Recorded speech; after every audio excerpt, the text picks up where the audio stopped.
La Banque centrale soudanaise a assoupli le 29 avril 2021 les restrictions pour accorder aux banques commerciales plus de flexibilité dans la vente de dollars aux clients. Une démarche qui intervient après que la monnaie locale, la livre soudanaise, se soit affaiblie par rapport au dollar sur le marché noir. La mesure devrait limiter le commerce informel et l'importation de produits non essentiels qui conduisent à la dévaluation de la monnaie locale. Dans un communiqué, la Banque centrale a indiqué qu'elle fournirait des billets en devises aux banques commerciales à condition que les montants soient remboursés avec ses correspondants à l'étranger.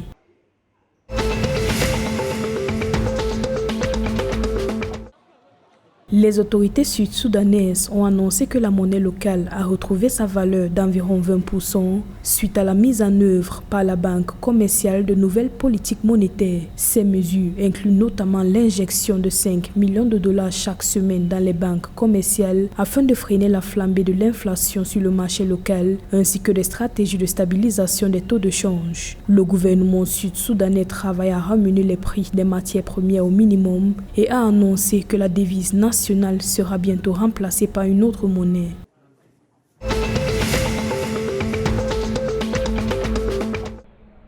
En Éthiopie, la construction du barrage de la Renaissance se poursuit malgré les tensions diplomatiques, notamment la menace de procès du Soudan. Achevé à 79%, le barrage produira ses 150 MW à partir des deux unités prévues être achevées d'ici août 2021, soit 375 MW d'électricité chacune, selon le Bureau de coordination nationale. Ces infrastructures fourniront de l'électricité à environ 4 millions de personnes. Courant avril 2021, deux tunnels d'eau ont été achevés et mis en service. Précisons que ce barrage continue d'alimenter les tensions entre l'Égypte, le Soudan et l'Éthiopie en raison des craintes de l'Égypte et du Soudan sur leur approvisionnement en eau.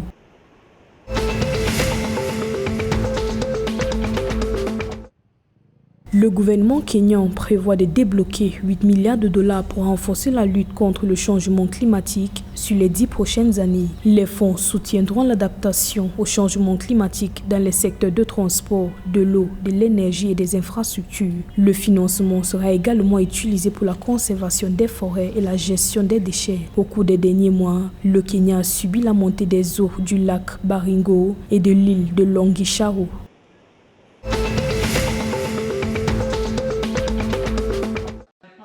L'Ouganda a adopté le 27 avril 2021 un projet de loi sur le changement climatique visant à réduire les émissions de gaz à effet de serre. La nouvelle loi prévoit la coordination et la mise en œuvre des mesures de réponse aux effets néfastes du changement climatique dans le pays. Elle fournira une stratégie pour guider le gouvernement dans la planification ainsi que la budgétisation du financement et du suivi des programmes d'adaptation au changement climatique. L'Ouganda espère limiter l'élévation de la température à 1,5 degré Celsius.